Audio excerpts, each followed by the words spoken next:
আচ্ছা, শেষ কবে নিজের জন্য হেসেছিলেন মনে আছে? নাকি সকালে ঘুম থেকে উঠলেই সংসার, দায়িত্ব, বিল আর সবার আবদার পূরণ করতে গিয়েই দিন শেষ হয়ে যাচ্ছে? আয়নার সামনে দাঁড়িয়ে নিজেকে কখনো মনে হয়েছে যে এই মানুষটারও একটা স্বপ্ন আছে? হ্যাঁ, আজ আমি আপনার কথাই বলছি। সংসারের দায়িত্বে নিজের স্বপ্নটাকে জ্যান্ত মেরে দিয়েছেন তার কথাই বলছি। এই ৫ টা মিনিট নিজের জন্য দিন। হয়তো এই ৫ মিনিটেই আপনার হারিয়ে যাওয়া জীবনটা ফিরিয়ে দিতে পারে। আমরা যখন ছোট থাকি তখন অনেক বড় বড় স্বপ্ন দেখি। কেউ ডাক্তার হবে, কেউ ইঞ্জিনিয়ার হবে, কেউ লেখক হবে, আবার কেউ বড় ব্যবসায়ী হবে। কিন্তু আমাদের বয়স বাড়ার সাথে সাথে আমাদের সেই স্বপ্নগুলো আস্তে আস্তে ফিকে হতে শুরু করে। আমরা মা, বাবা, ভাই, বোন ও নিজের পরিবারকে সামলাতে গিয়ে আমরা একটা জিনিসই ভুলে যাই। সেটা হচ্ছে আমরা নিজে। দায়িত্ব পালন করা কোনো পাপ না, এটা অনেক বড় একটা গুণ। কিন্তু দায়িত্ব পালন করতে গিয়ে নিজের ভেতরের মানুষটাকে মেরে ফেলা সেটা কি আসলে ঠিক? অনেকেই ভাববেন সংসার সামলিয়ে আবার নিজের স্বপ্ন, এটা স্বার্থপর। তাহলে সত্যিটা শুনুন, একটা খালি কলসি দিয়ে যেমন অন্য মানুষের তৃষ্ণা মেটানো যায় না, ঠিক সেরকম নিজের মনটা ফাঁকা রেখে আপনি পরিবারকে দীর্ঘমেয়াদী সুখ দিতে পারবেন না। আপনি ভেতরে ভেতরে রোজ মরছেন আর উপরে উপরে লোক দেখানি হাসছেন। এই চাপা কষ্টটা একদিন পরিবারের উপরে ক্ষোভ হয়ে পড়বে। আপনি হয়তো স্বীকার করেই নিয়েছেন যে আমি ত্যাগ করেই দিয়েছি, কিন্তু আসলে আপনি অজান্তেই নিয়ে জীবনটা ধ্বংস করছেন। এখন প্রশ্ন হলো উপায় কি? সংসারটা তো আর ছেড়ে দেওয়া যাবে না। তাহলে কি করলে নিজের স্বপ্নটাকে বাঁচিয়ে রাখবেন? আপনাকে আমি ৫টা খুব সহজ উপায় বলছি, যেটা আপনি আপনার জীবনে অ্যাপ্লাই করুন, আপনি নিজেই পরিবর্তন দেখতে পাবেন। ১ম, নিজেকে দোষ দেওয়া বন্ধ করুন। নিজের জন্য ভাবা আর নিজের স্বপ্নের জন্য ভাবা, এটা কোনো স্বার্থপরতা না, এইটা আপনার অধিকার।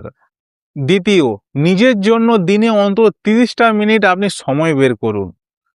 দিনে ২৪ ঘন্টার মধ্যে আপনি যে ৩০ মিনিটটা বের করবেন, সেই ৩০ মিনিটে আপনি নিজের শখ, পড়াশোনা এবং নিজের স্কিলটাকে শিখতে বেশি কাজে লাগান। ৩য়, না বলতে শিখুন। সব দায়িত্ব একা একা কাঁধে নিয়ে নেবেন না। পরিবারের অন্যান্য সদস্যেরও ছোট ছোট দায়িত্ব দিন, এতে আপনার মাথার উপরে 80% উপরে চাপ কমে যাবে। ৪ নম্বর, ছোট পদক্ষেপ নিন, ছোট স্টেপ নিন।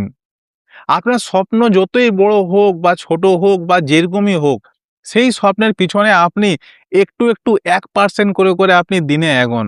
একটা ডায়েরি নিন বা খাতা পেন নিন, ওই স্বপ্নের মধ্যে ওই ডায়েরিটা আপনি প্রত্যেকদিন একটু একটু করে লিখিন।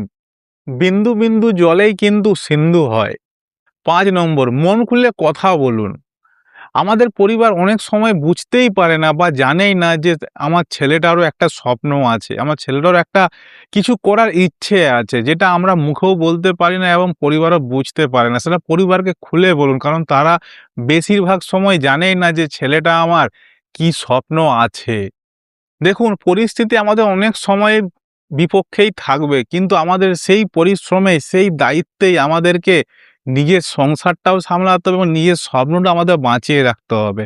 চ্যানেলটা সাবস্ক্রাইব করে জীবন যুদ্ধকে সাপোর্ট করবেন। কারণ জীবনে আমাদের সংসারের দায়িত্ব সারা জীবন থাকবে, কিন্তু নিজের যে স্বপ্নটা সেই স্বপ্নটাকে মেরে দিচ্ছেন আপনি এই বলে যে সংসারের দায়িত্ব, পরিবারের দায়িত্ব আমার উপরে আছে। দেখুন, চেষ্টা করলে সবই হয়, নইলে কিছুই হয় না। আপনি যদি আরও চেষ্টা করেন যে হ্যাঁ, পরিবারের দায়িত্বের সাথে সাথে আমি নিজের স্বপ্নটাকেও একটু একটু করে এগিয়ে নিয়ে যাব, যেটা আমার স্বপ্ন, যেটা আমার ইচ্ছে, তাহলে আপনি বলুন, তাহলে এই যে হার্ড ওয়ার্ক, কঠিন পরিশ্রম, তাহলে এই শব্দগুলো কি বেকার? এইটাই তো জীবন। যেটা আমাদের দায়িত্ব সেটা তো আমরা মুখ ফেরাতে পারবো না, কিন্তু নিজের স্বপ্নটাকেও আমরা ফেরাতে পারবো না। নইলে আপনি একসময় গিয়ে পিছনে ফিরে যখন তাকাবেন ১৫-২০ বছর, ১০ বছর পর, যে ইস! আজ যদি আমিও চেষ্টা করতাম তাহলে হয়তো আজ আমারও স্বপ্নটা পূরণ হতো। যাতে এই আফসোসটা না করতে হয় তার জন্য আপনাকে বলছি। তো এই ভিডিওটা সেই সব বন্ধু-বান্ধব শেয়ার করবেন যাদের মনে হয় যে এই কম বয়সে পরিবারের দায়িত্বে নিজেকে আজ স্বপ্নটা মেরে ফেলেছে। তারা এই ভিডিওটা শুনলে হয়তো একটু মোটিভেট হবে। তো ভালো থাকবেন, সুস্থ থাকবেন, নিজের স্বপ্নটাকে বাঁচিয়ে রাখুন, সুস্থ থাকুন।